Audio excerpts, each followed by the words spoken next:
This is our second session of Ecclesiastes and of Kohelet. And last time we did a general introduction. We just really talked about the first few verses, and we'll be reading much of chapter 1, maybe the whole of it, depending how far we get to today. Last week we talked about the word Kohelet itself, why King Solomon, who is the traditional author of the book, and scholars will say, or somebody writing as King Solomon, but I don't think it's that important. But why is he called Kohelet and not King Solomon? What does Kohelet mean? And Kohelet means to gather. We talked about Kohelet as the gatherer, the one who's gathering experiences and wealth, and what's really important. Talking about hevel, futility or vanity, and the scholars tell us it really means vapor or a shallow breath. And what does it mean that all of life is a shallow breath? And we'll be talking a lot more about that today. And I presented a Rabbi Jonathan Sacks's little teaching, which I found compelling, which not only is hevel, vanity or futility or breath, one of those reoccurring words in the book, but also simcha, joy, appears more times in Kohelet than in the whole of the Torah. He was saying, well, simcha, finding the joy in the moment, is one of the answers to the question that Kohelet asked, which is, what is life about? So I'm not going to argue with Rabbi Sacks today that simcha is the key, but I'd like to begin to look at a different kind of simcha than the simcha that he meant, which was the joy in the moment, celebration, and all of that. Looking at it in a slightly different kind of joy. But anybody have any thoughts or enduring questions or comments from the previous session? Okay, so let's begin. We're going to just start to read Kohelet from the beginning. And let's see. Can you all hear me well? Yes, I can. Yeah, fine. Okay. So I'm sharing screen to Safaria. And as tradition dictates, Alan will begin for us. And we'll just read through the whole of the first chapter and then go through it slowly, parsing it and talking about it and discussing the big ideas. So Alan, do you mind reading for us? Yep. Chapter 1. The words of Kohelet, son of David, king of Jerusalem. Utter futility, said Kohelet. Utter futility. All is futile. What real value is there for a man in all the gains he makes beneath the sun? One generation goes, another comes, but the earth remains the same forever. The sun rises and the sun sets and glides back to where it rises. Southward blowing, turning northward, ever turning blows the wind. On its round the wind returns. All streams flow into the sea, yet the sea is never full. To the place from which they flow, the streams flow back again. All such things are wearisome. No man can ever state them. The eye never has enough of seeing, nor the ear enough of hearing. Only that shall happen which has happened. Only that occur which has occurred. There is nothing new beneath the sun. Sometimes there is a phenomenon of which they say, look, this one is new. It occurred long since, in ages that went by before us. The earlier ones are not remembered, so too those that will occur later will no more be remembered than those that will occur at the very end. I, Kohelet, was king in Jerusalem over Israel. I set my mind to study and to probe with wisdom all that happens under the sun. An unhappy business, that which God gave men to be concerned with. I observed all the happenings beneath the sun, and I found that all is futile and pursuit of wind, a twisted thing that cannot be made straight, a lack that cannot be made good. I said to myself, here I have grown richer and wiser than any that ruled before me over Jerusalem, and my mind has zealously absorbed wisdom and learning.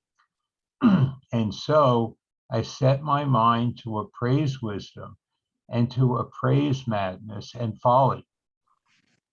And I learned that this too was pursuit of wind, for as wisdom grows, vexation grows. To increase learning is to increase heartache. Okay, thank you. A lot in this first chapter. In some ways, it brings together the whole book. Any initial thoughts or comments after reading through this first chapter? It's always striking to me how unmoored in some kind of historical development it is, and very much an acceptance of the world as having its cycles or its changes, and not a project of transformation, human or otherwise. It's right. The whole world is cyclical, and in some ways, it's not your typical Jewish view of history, which is history is a project taking us towards redemption. But from which place is he looking from? From where is Kohelet looking from? Beneath the sun. He's somehow at the sun looking down. What's the emotional impact of the first chapter? How does he come across? I mean, just the words of utter futility. I mean, it's depressing. All is futile. The first part. glance, it's a little depressing, but then in the next one it says, what real value is for man and all the gains he makes beneath the sun? It's a question. It depends how you answer it. Yeah. How is it different? Why is it this in the word of Kohelet, of a king, of the greatest king? How would it be different if it was just your average Shmuel? Nobody would pay attention, probably. Nobody would pay attention. Yeah. What? And he was known for his wisdom. So Right. if a wise man says this, that wisdom does not bring us true knowledge, it makes it more something you should listen to. Right. As we saw yesterday, Kohelet, the wisest of all the kings, he doesn't ask God for wealth or to rid him of his enemies, and God therefore says, I will therefore give you both. I'll give you wisdom, and I'll give you all the wealth and rid you of your enemies. So he has it. He has it all, right? That's he's had it all. He's in a unique position. But if the king is here saying, I can't make a difference, to me it reads, I can't make a difference. The world goes in cycles and it's just going to continue, it's gone on forever. It's going to continue forever. Nothing's really going to change. Yeah. And that's the king.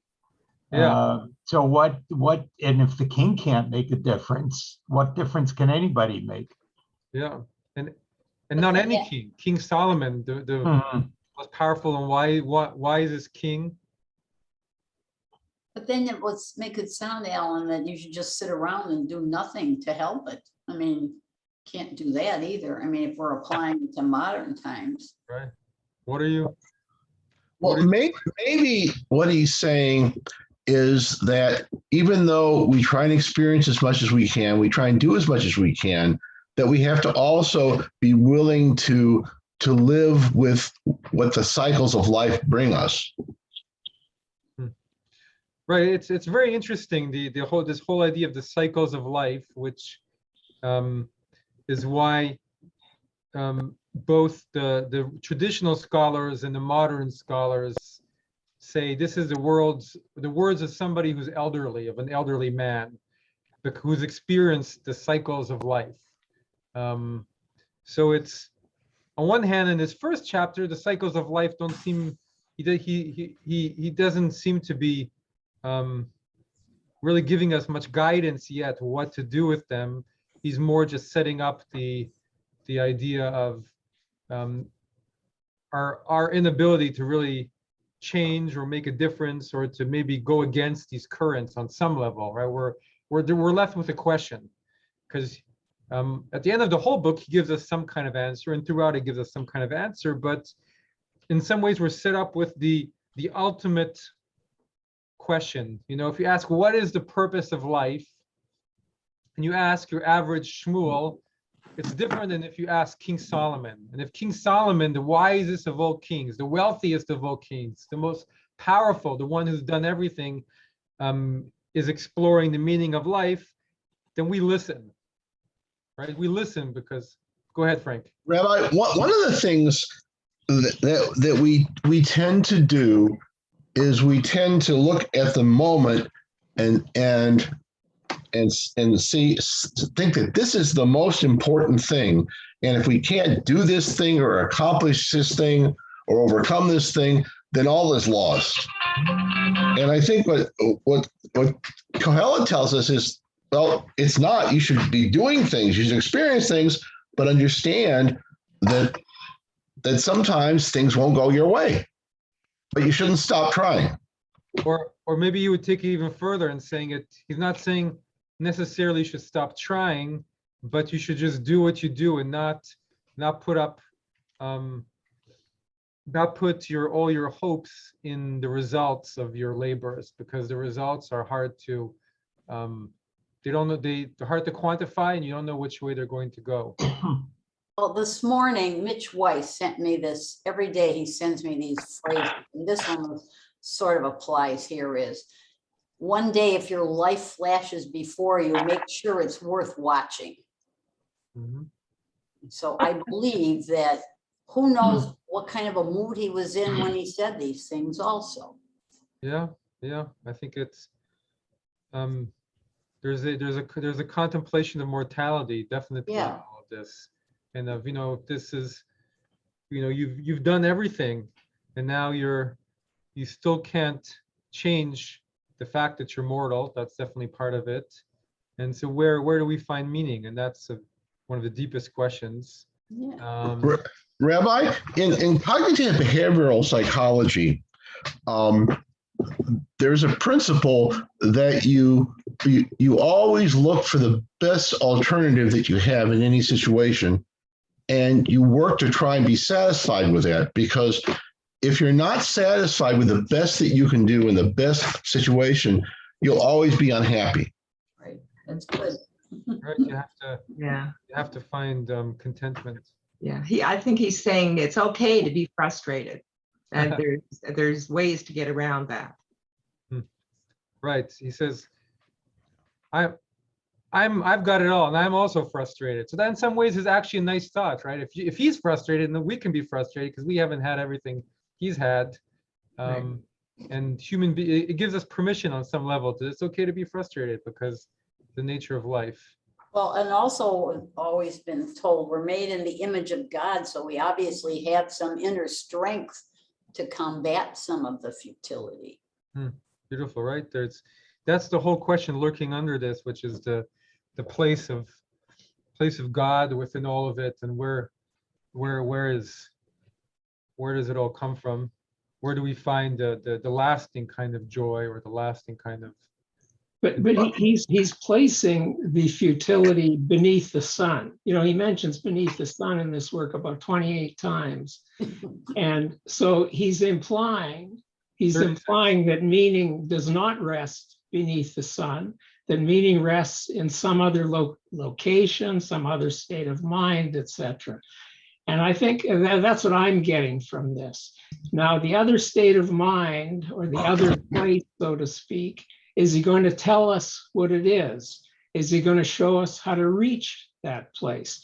This is a little bit like, for me, after Adam and Eve ate from the apple of good and bad, that Maimonides talks about in the 2nd chapter, that the world then becomes the place that Koheles is describing. And how do you get out of that? What turn of your mind do you do to get out of that?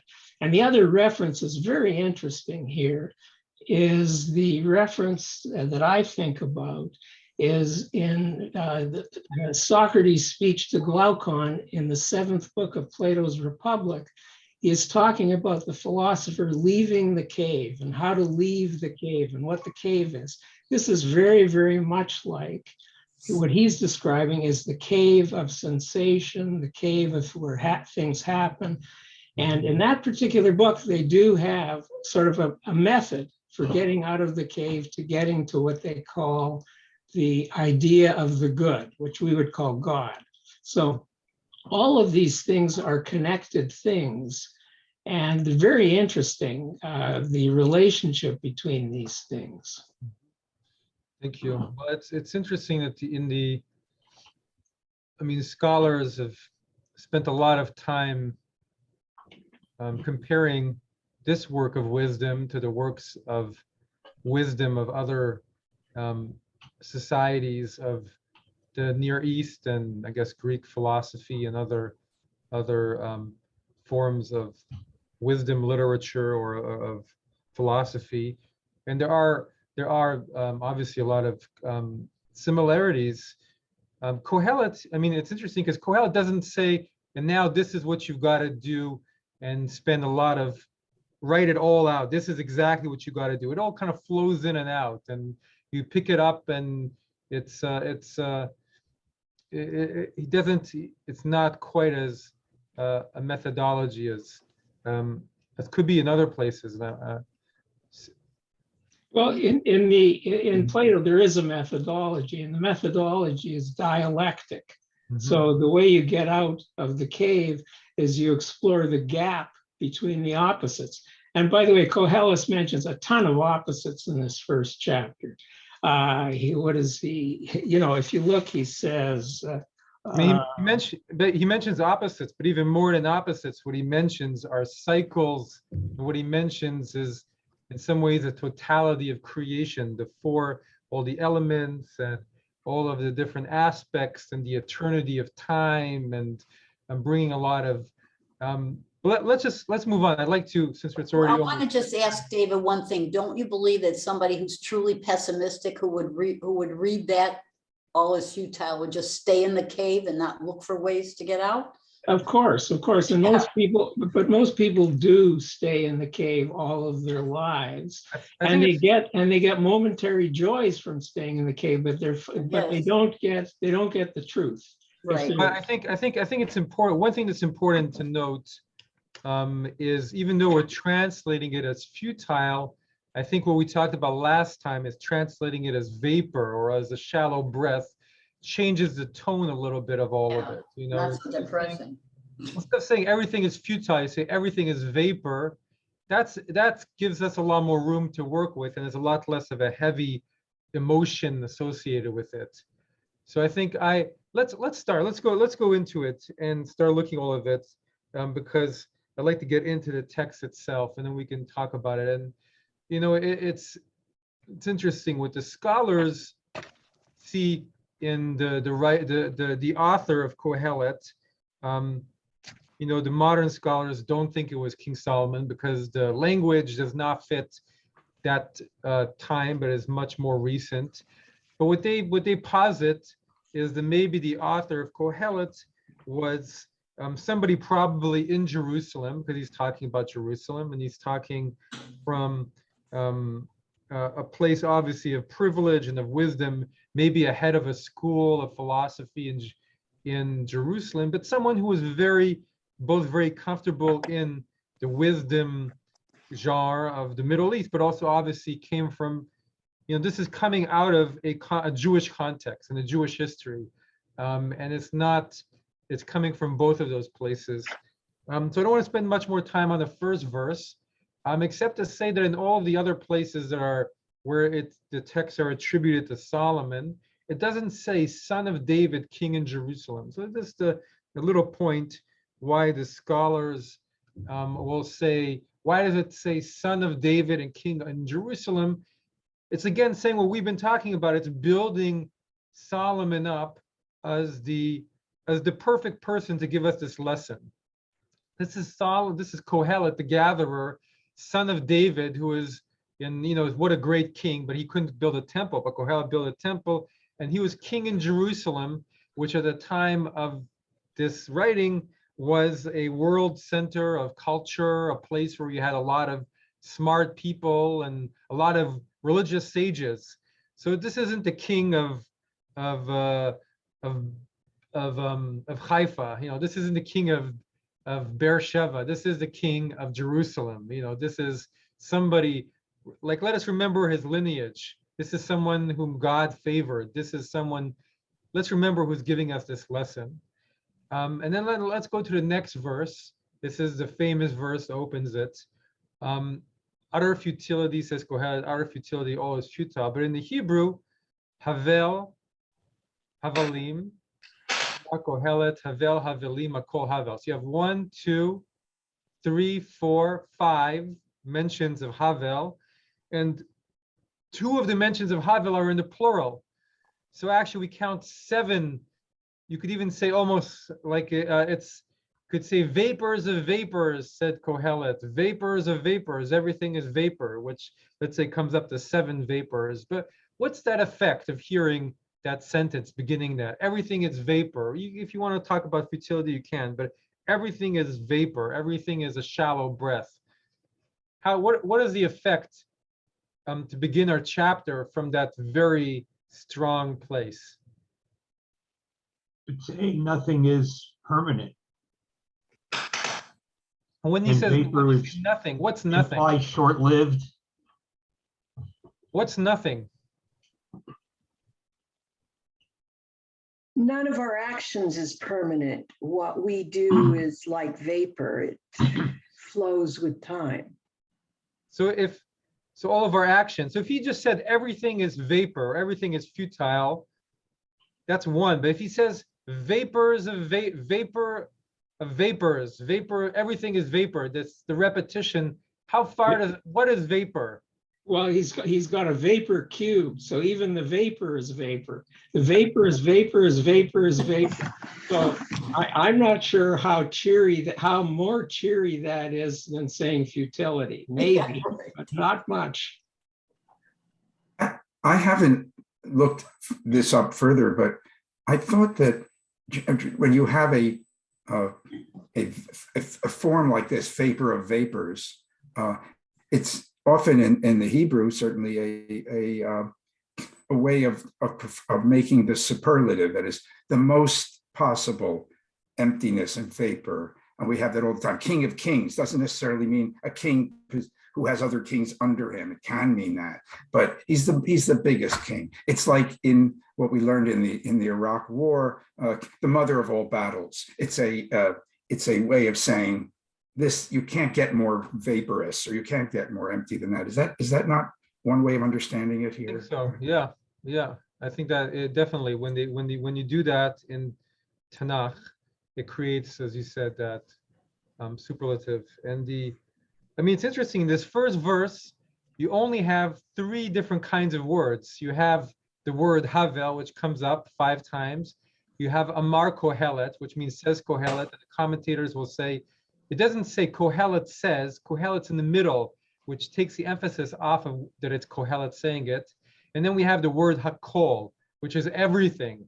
So you really have 5 times the word vapor, but in this intensified format. Then you have the word everything, and then you have said Kohelet. That's a very powerful, intensive kind of statement. It's really everything, and then vapor, vapor, vapor, vapor, vapor.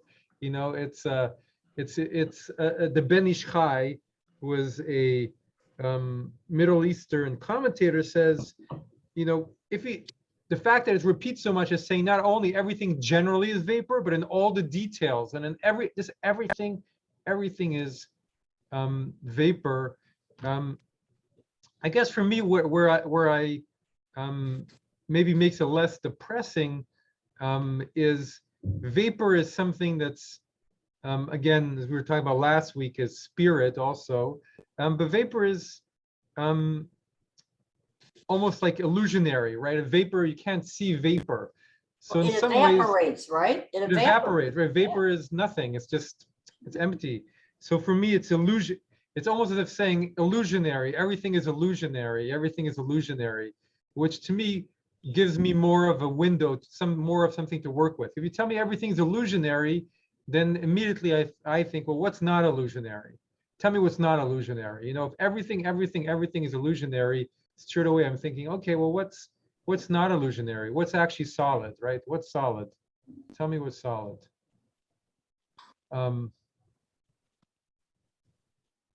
Okay. Rabbi? Go ahead. Yeah. On the other hand, though,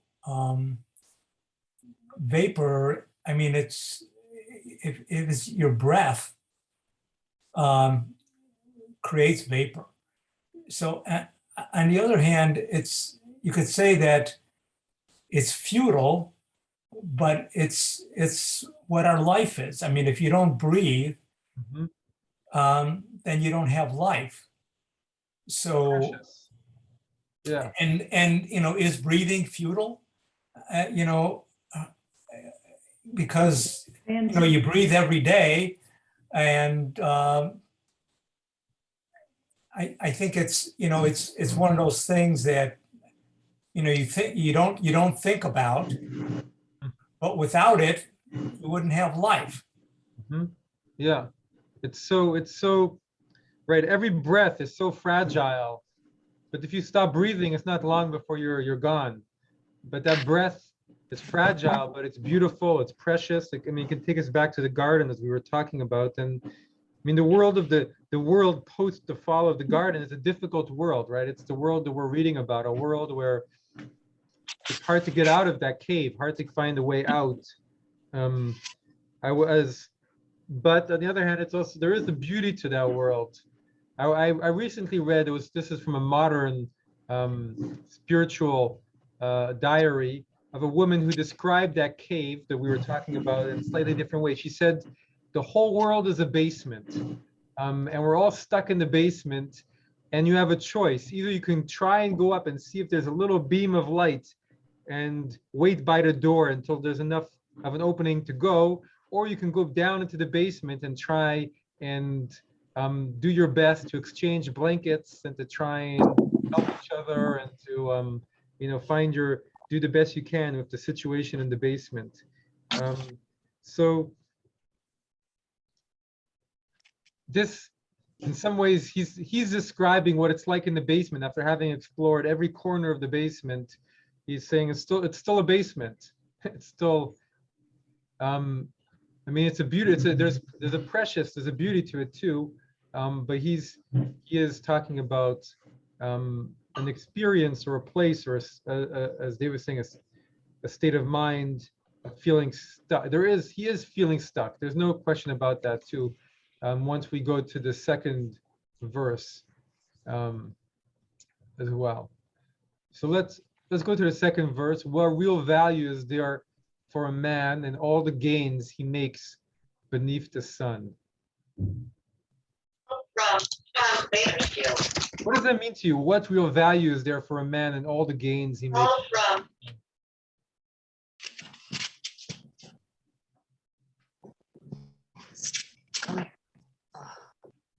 What are all the gains? What in some ways, all of his Amal is also labor. What is the value? What is the benefit to all of his labors that he labors under the sun? Let's see what this note says. Okay. The value could be in the children he produces or she produces. So that's a great answer. And because of that, some people have said that whoever wrote this either is disconnected from his children or is unhappy with his children or doesn't have children, maybe.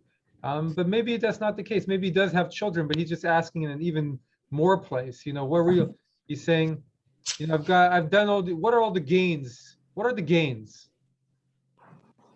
Well, he's essentially ablating everything that occurs beneath the sun. It has no meaning, it has no presence, it has no real being, it has no permanency, it has no hint of eternity in it.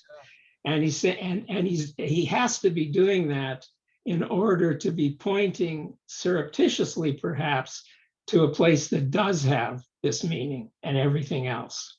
Mm-hmm.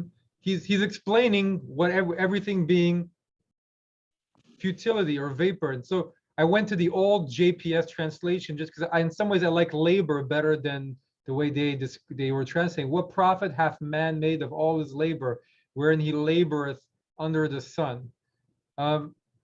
So in some ways, right, I don't know why the Hebrew just left. Here we go. Let's go back to the Hebrew. The fact that he says that, and he's a king who labored a lot and accomplished a lot,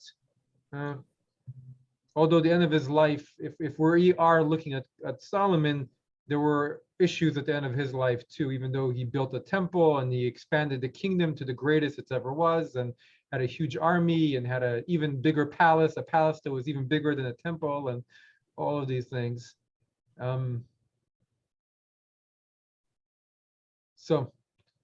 And then he says, or one generation goes, another comes, but the earth remains the same forever. The sun rises and the sun sets and glides back to where it rises. Southward blowing, turning northward, ever turning blows the wind. On its rounds, the wind returns. All streams flow into the sea, yet the earth is never full to the place from which they flow. The streams flow back again. So here we have the four elements, right? We have the water, we have the wind, we have light, and before we have the earth remains the same. So he's talking about the four elements of life of the ancient world, right? How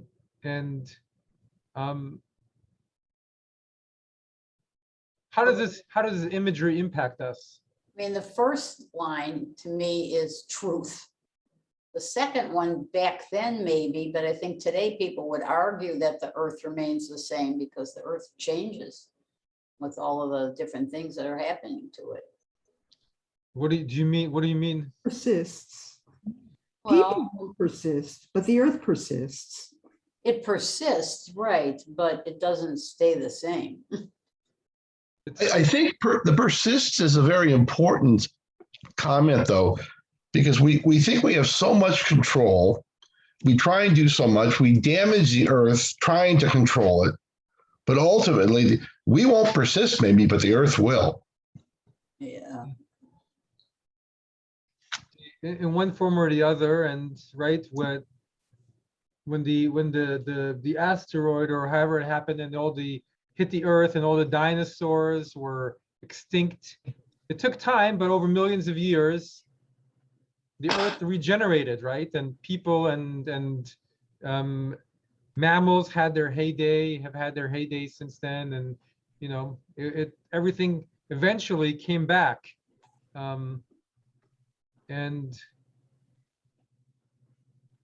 even in the coming back, it's changing. It's not, I mean, persist is probably a better word, but it does change. It's interesting, this one generation goes and another comes. So in the Hebrew is dor holech v'dor ba. A generation comes and a generation goes. It's really interesting because of our connection to ledor vador, right? From generation to generation. Mm-hmm. So actually, we work really hard as Jews to keep our traditions the same. And he's saying, well, the world just stays the same anyway. So it's a kind of a different view of that ledor vador. Rabbi, the other piece, though, is that, you know, we cycle through generations, but no matter, again, I bring it back to no matter what we do, the earth persists. Mhm. Mm. And the sun rises and the sun sets, right? That's the sometimes we think that we can how much we've accomplished and how much we can do, but the sun rises, the sun sets, and just this morning, I'm at Minyan, and we can have Minyan from across Chicago, and we have Asher who's in in Africa joining from Minyan, but here Oh, the wow. charger of my phone stops working and my computer stops working and I can't join Minyan anymore. So how thin our feeling of control over nature or over the world is on some level too.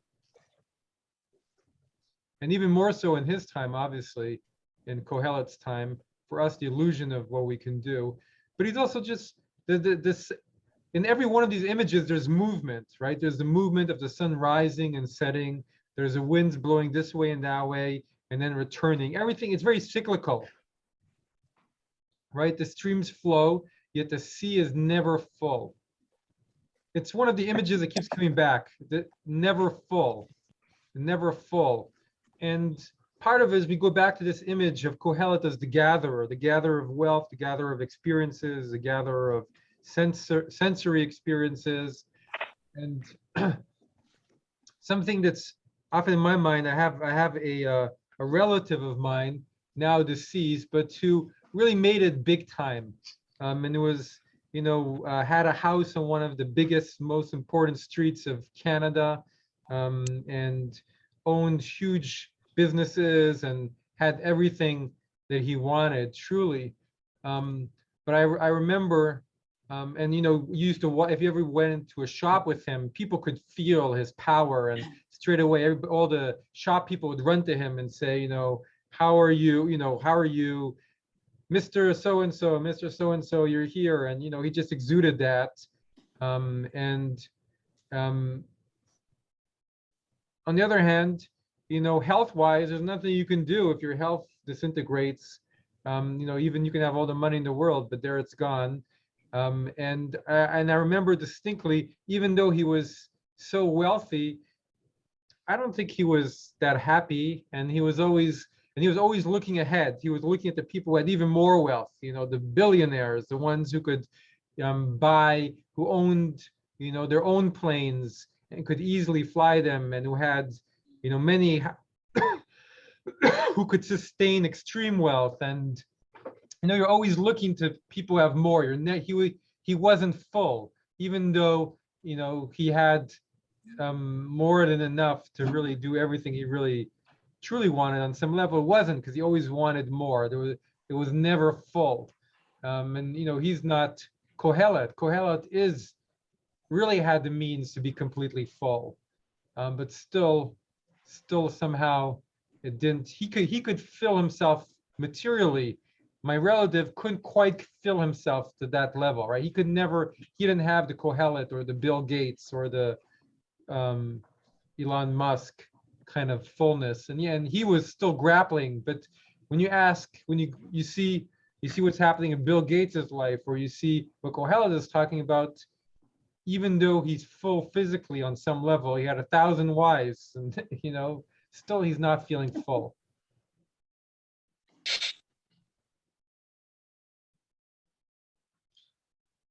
So what do you make of then the next verse that comes? We've talked about the sun going up and down, and the winds and the water going all around in this cycle, and it never changes. The sea never quite fulls. Everything is impermanent, right? On some level, nothing stays the same. It's impermanent. You can see why people talk about the Buddhist, right? The first noble truth of Buddhism is that everything is impermanent, and the world is full of suffering. And so then he says, all such things are wearisome. No man can ever state them. The eye never has enough of seeing, nor the ear enough of hearing. What do you make of that? That contradictory, isn't it? The first two lines sound a little negative, and yet the second two lines sound like more positive. that there's so much to see and so much to hear. Well, it's the senses, right? The eye and the ear are the senses. They Yeah. always want more, but they're never satiated. You know, the senses are always trying to get you to have more, see more, and hear That's more. more positive than the first two lanes. And he's saying at the end of all of it, and when his eye keeps wanting to see more or hear more, but in the end it's wearisome. What does that convey to you? It's wearisome. It's like worthless, right? It's just not, it's boring almost. Well, I would think it's wearisome because the more you have, the more you want, the more you're going to go for those things, and it's this endless cycle, and that does become wearisome. That's how I read it. And I read it as never being satisfied. There was never enough. Exactly. And in the Hebrew, lo tishba'ain is from the same verse that we sing at Birkat Hamazon, kakatu ve'achalta ve'savata, right? And you've been satiated, right? When you've been satiated from eating, then you thank God, right? You shall be satiated and you shall thank God. But here he's saying it's the same verb. The eye cannot be satiated, right? The eye always keeps trying to have more. But it doesn't necessarily have to be a negative thing. I mean, two Jews, two opinions, you know, I mean. You're saying like you could always see more countries and see more sights. That's right, and it might be good, not bad. Well, he's talking about an emptiness, or maybe a feeling of emptiness that can never be filled. What the feeling of emptiness is coming from, unsure, but he has a feeling of emptiness, at least below the sun, that can't be filled. Rabbi, what I hear is that, is that when you have enough, you need to learn how to be grateful for enough and not keep reaching for more and more and more and more. Because after a while, if you reach for more and more and more, you're going to be stealing from somebody else. So it's interesting because, Norma is saying, well, what's so bad about, having, seeing a little bit here, a little bit more, go on vacation a few times a year and see new countries and have new experiences. And in some ways, what he did is he did it to the max, right? He went to see every experience. He went to see everything. And he's not like us where we have a little bit more, let's go have a nice meal. Let's go have a nice meal tonight and go to a good restaurant. Every meal was the best meal. Every meal he was going to have the most gourmet food of his time. He did it to the utmost. So definitely that message of moderation is somewhat present in all of this. But he's also talking about that emptiness that David is talking about is also he's taken the experience of life and of sensual pleasure and taken it to the utmost, and now he's come to teach us a lesson about where that leads you. Let's go to the next verse. Only that shall happen which has happened, only that occur which has occurred. There is nothing new beneath the sun. That's sort of a nice way of saying what people have said later on, the endless recurrence of the same. And the endless recurrence of the same became something in philosophy. In fact, I think it drove our friend Nietzsche mad. He couldn't tolerate that. So, but this is Solomon's way of saying exactly the same thing. But you have to look at it to just say, you have to understand that they thought differently than the way we might think today. Well, maybe. I don't think this so. is that I don't different. think so. I don't think this is that different. Well, No, I don't either. Yeah, the well, sun. that's your opinion. I have a different opinion. I said Jews, two opinions. Well, it could be, Norma is saying there is a way of, you could look at the world now and say everything's different, like, right. You have the internet. You didn't have the internet 20 years ago. You've got, a lot of things that are different about the world. We live in an interconnected world. We live in a world that's evolving. And I think in Judaism, there is obviously both of those ideals, because on one hand, we believe that the world is evolving, and if the world is evolving, the world is different all the time. So it's always human beings, I hope to believe, or humanity is evolving. If not, I feel a little hopeless. But on another level, what he's maybe also saying is that human behavior is not that different. Maybe even though so now we have the internet, which is completely different, and the internet is also changing all the time. And now we have Zoom, and Zoom is very different than being in person, and it's also different. But we also have people people make jokes, and people are nice to each other or not nice to each other, and people agree or disagree, and people are happy and sad, and people get hurt when so and so happens to them, and people get happy when so and so happens to them, and that somehow is still pretty similar. I mean, I remember when I lived in Nepal for a year, and we went with, we had a group of volunteers with the Israeli organization I was working with, that was living high up in a little village in the Himalayas where people lived in mud huts and had nothing of what almost nothing similar to where we live. But the people were, the way they acted with each other, I recognized their behaviors. They didn't feel like aliens. They were, once you get to know them and past the cultural differences, you recognize the personalities of people on some level, and they had issues. Their issues were different, but on some ways, some of the issues were the same. And but I think it's really interesting, because on some level, this whole of Kohelet goes against some of the traditional views of Judaism, right? History is a project that we're working with. We believe we can heal the world. We believe we can fix the world. We believe we can, world is evolving, and one day there'll be peace. So how do you, on one hand, on the other hand, he's saying, looking at it in a very specific way, and in this very specific way, so he's saying, on another level, okay, what's the point of all of it? And it's taking us, it's one of those, right, there's these conflicting truths about existence. Maybe it's because of body and spirit, but the world is evolving, and yet everything is the same. Or God knows everything is going to happen before it happens, and yet we have free will. Or we're all working toward perfection, and yet we're all already perfect. There's all these kind of conflicting truths about the world, which can drive you a little bit crazy.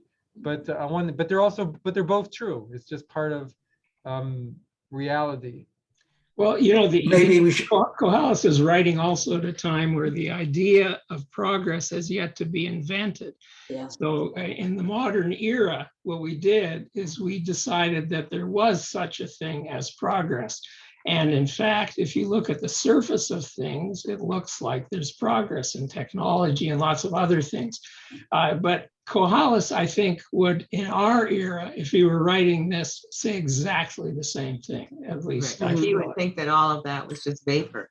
That's Vapor, right. vapor. Bill Gates. If he was Bill Gates, or whoever the person who would be most applicable to Solomon, or some great ruler that did everything, and maybe he would say the same thing. Everything is vapor.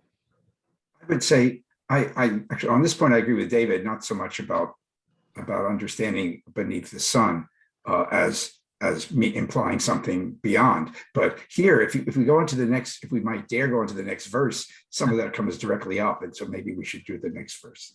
Okay. Because it presents the counterpoint exactly as David suggested, and then answers it.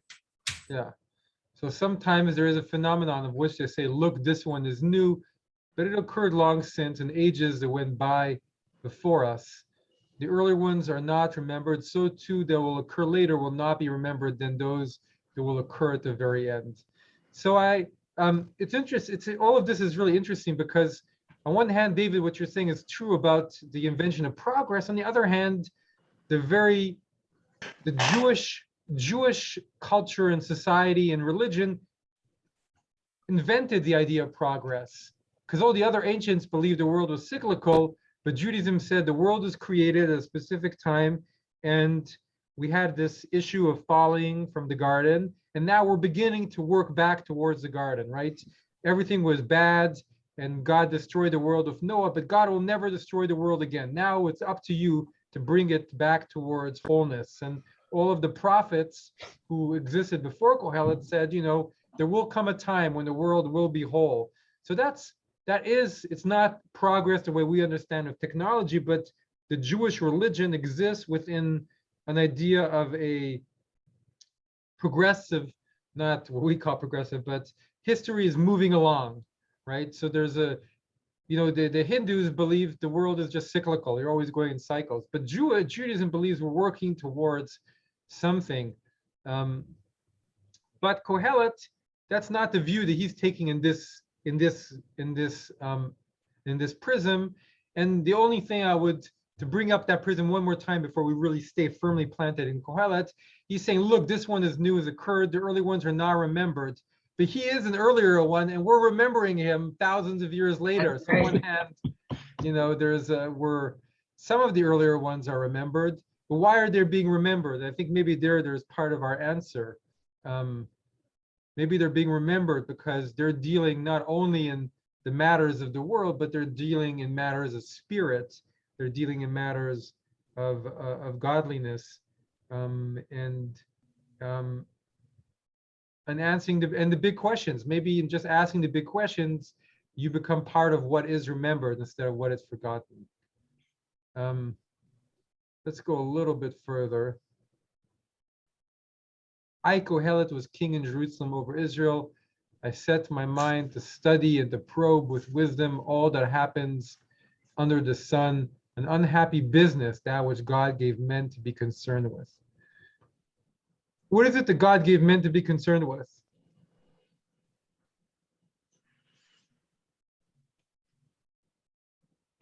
This would say to understand the world around them.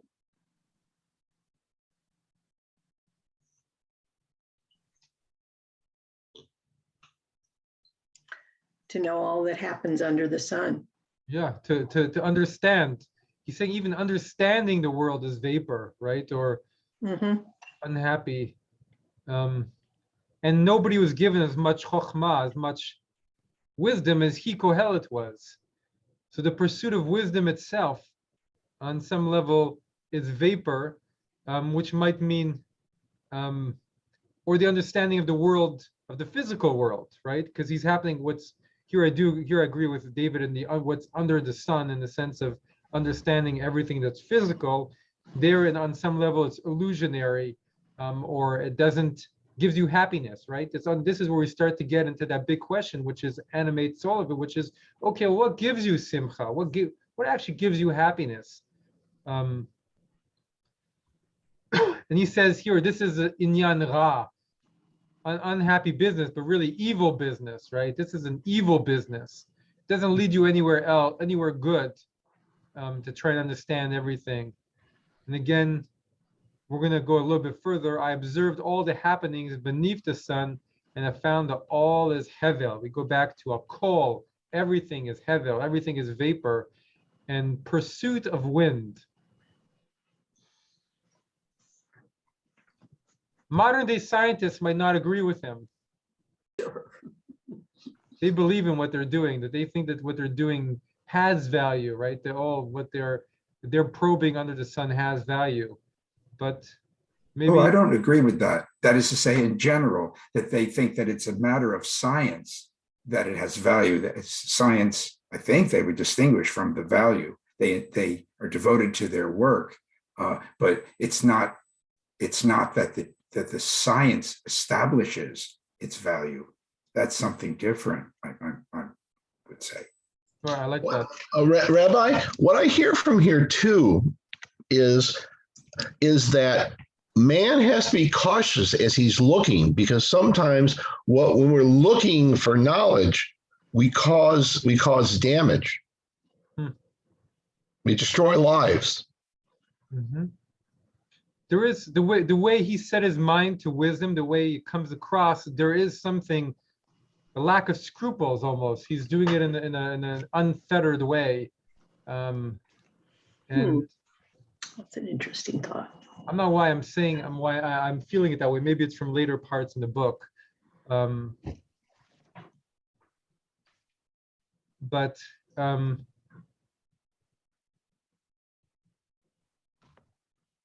it's a very we're going to stop in a minute, but it's very grand, right? He's talking in very grand terms, right? Even here it says that which God gave men, and here for the word for human beings he says the sons or the children, right? The children of Adam, that which God gave the children of Adam to be busied with, or to, let's see what New JPS says, to be exercised with.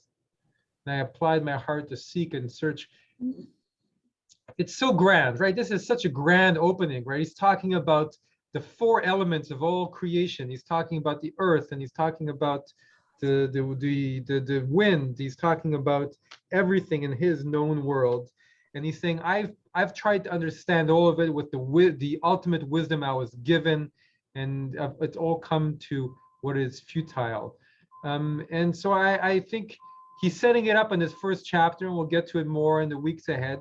But he's trying to say, what is it that gives us a joy that's not fleeting, that's not this, and what is it that gives us true peace and true well-being? And that's, I think, what's, even though it's got this element of somewhat feeling depressed or feeling underneath it, he's trying to get to us, well, what is that one thing? What is that one thing that gives us lasting joy? Because that thing that gives us lasting joy is beyond all the vapor, beyond all the cycles, beyond all the mortality. And that's an amazing thought, that you can find that, right? And that gives one tremendous hope, because he's saying you can find that thing that goes beyond the vapor of all of life. Because so isn't the journey more important than anything else anyway? So in the journey, and he gets to it. That's one of it. That's exactly one of his points. Just Right. being present in the journey is part of what gives you that joy. Just being present in the journey with the people you love gives gives you pieces of the eternal, right? Gives you pieces of that which is eternal. But he's also saying, maybe we'll get to it, and we'll get to it at the very end at least. He says, right, having awe of God also gives you a sense of what's beyond all of it, and accompanies you when you get beyond what's, as David has been saying, under the sun. Anyway, very, very powerful and grand images in this first chapter that we'll finish next time. Thanks everybody for joining. Thank you. Very Thank you good. all. Thank you very Thank much. you very much. Thank you. Everybody. See you next week. Bye-bye. Yes.